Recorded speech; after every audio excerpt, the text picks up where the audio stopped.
Hello ಸ್ನೇಹಿತರೆ, ವರು with Kannada YouTube ಚಾನಲ್ಗೆ ನಿಮಗೆಲ್ಲರಿಗೂ ಹೃತ್ಪೂರ್ವಕ ಸ್ವಾಗತ. ಸ್ನೇಹಿತರೆ, ಚಿನ್ನ ಖರೀದಿಸಲು ಯೋಚಿಸುತ್ತಿರುವವರಿಗೆ ಮತ್ತು ಒಡವೆ ಮಾಡಿಸಲು ಕಾಯುತ್ತಿರುವವರಿಗೆ ಚಿನ್ನದ ಮಾರುಕಟ್ಟೆ ಮತ್ತೊಂದು ಶಾಕ್ ಕೊಟ್ಟಿದೆ ಅಂತಲೇ ಹೇಳ್ಬೋದು. ಹೌದು ಸ್ನೇಹಿತರೆ, ಕಳೆದ ಒಂದು ವಾರದಿಂದ ಚಿನ್ನದ ಬೆಲೆ ಸ್ವಲ್ಪ ಇಳಿಕೆ ಕಾಣುವುದರ ಮುಖಾಂತರ ಎಲ್ಲರ ಬಾಯಿ ಮುಚ್ಚಿಸಿತ್ತು. ಆದರೆ ನಿನ್ನೆ ಮತ್ತು ಇವತ್ತು ಚಿನ್ನದ ಬೆಲೆ ಸಣ್ಣ ಮಟ್ಟದ ಏರಿಕೆ ಕಾಣುವುದರ ಮುಖಾಂತರ ಕೊಳ್ಳುವವರಿಗೆ ಮತ್ತೆ ಚಿಂತೆ ತಂದೊಡ್ಡಿದೆ. ಹಾಗಾದರೆ ಇವತ್ತಿನ ಪ್ರತಿ ಗ್ರಾಮ್ ಚಿನ್ನದ ಬೆಲೆ ಎಷ್ಟು? ಪ್ರತಿ ಗ್ರಾಮ್ ಚಿನ್ನಕ್ಕೆ ಎಷ್ಟು ಬೆಲೆ ಏರಿಕೆಯಾಗಿದೆ? ಅದೇ ರೀತಿ ಬೆಳ್ಳಿಯ ಬೆಲೆಯಲ್ಲಿ ಏನೆಲ್ಲ ಬದಲಾವಣೆಯಾಗಿದೆ ಎಲ್ಲವನ್ನು ಕೂಡ ನಾನು ಈ ವಿಡಿಯೋದಲ್ಲಿ ಹೇಳ್ತಾ ಹೋಗ್ತೀನಿ. ಅದಕ್ಕಿಂತ ಮುಂಚೆ ಯಾರೆಲ್ಲ ನಮ್ಮ ಚಾನಲ್ಗೆ ಸಬ್ಸ್ಕ್ರೈಬ್ ಆಗಿಲ್ಲ ಸಬ್ಸ್ಕ್ರೈಬ್ ಮಾಡ್ಕೊಳ್ಳಿ. ಈ ವಿಡಿಯೋ ಇಷ್ಟವಾದರೆ ಒಂದು ಲೈಕ್ ಮಾಡಿ. ಅದೇ ರೀತಿ ನಿಮ್ಮ ಪ್ರಕಾರ ಚಿನ್ನದ ಬೆಲೆ ಎಷ್ಟು ಕಡಿಮೆಯಾಗಿ ಎಷ್ಟಕ್ಕೆ ಬಂದು ನಿಂತುಕೊಂಡರೆ ಕೊಳ್ಳಲು ಅನುಕೂಲವಾಗುತ್ತದೆ ಎಂಬುದನ್ನು ಕಮೆಂಟ್ ಮಾಡಿ ತಿಳಿಸಿ.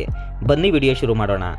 ಮೊದಲನೆಯದಾಗಿ ಇವತ್ತಿನ 24 ಕ್ಯಾರೆಟ್ ಚಿನ್ನದ ಬೆಲೆ ನೋಡೋದಾದರೆ ಪ್ರತಿ 1 ಗ್ರಾಮ್ 24 ಕ್ಯಾರೆಟ್ ಚಿನ್ನಕ್ಕೆ 14,689 ರೂಪಾಯಿ ಇದೆ. ನಿನ್ನೆ 14,667 ರೂಪಾಯಿ ಇತ್ತು. ನಿನ್ನೆಗೂ ಇವತ್ತಿಗೂ 22 ರೂಪಾಯಿ ಜಾಸ್ತಿ ಆಗಿದೆ ಅಂತಲೇ ಹೇಳ್ಬೋದು. ಅದೇ ರೀತಿ 22 ಕ್ಯಾರೆಟ್ ಚಿನ್ನದ ಬೆಲೆ ನೋಡೋದಾದರೆ 1 ಗ್ರಾಮ್ 22 ಕ್ಯಾರೆಟ್ ಚಿನ್ನಕ್ಕೆ 13,465 ರೂಪಾಯಿ ಇದೆ. ನಿನ್ನೆ 13,445 ರೂಪಾಯಿ ಇತ್ತು. ನಿನ್ನೆಗೂ ಇವತ್ತಿಗೂ 20 ರೂಪಾಯಿ ಜಾಸ್ತಿ ಆಗಿದೆ ಅಂತಲೇ ಹೇಳ್ಬೋದು.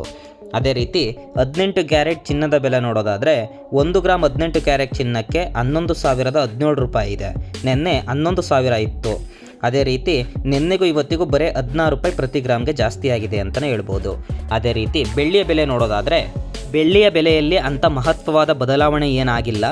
ಆದರೂ ಕೂಡ 10 ಪೈಸೆ ಜಾಸ್ತಿ ಆಗಿದೆ. ಅಂದರೆ ನಿನ್ನೆ 250 ರೂಪಾಯಿ ಇತ್ತು, ಇವತ್ತು 250 ರೂಪಾಯಿ 10 ಪೈಸೆ ಜಾಸ್ತಿ ಆಗಿದೆ.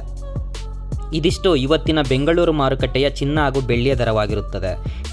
ನೀವೇನಾದರೂ ಚಿನ್ನ ಖರೀದಿ ಮಾಡಲು ಯೋಚನೆ ಮಾಡ್ತಿದ್ರೆ ಇನ್ನೊಂದಷ್ಟು ದಿನಗಳ ಕಾಲ ಕಾದು ಚಿನ್ನ ಖರೀದಿ ಮಾಡುವುದು ಉತ್ತಮ. ಖಂಡಿತ ಸರ್, ಧನ್ಯವಾದಗಳು. ನಿಮ್ಮ ಸೆಲೆಕ್ಷನ್ ತುಂಬಾ ಒಳ್ಳೆಯದು.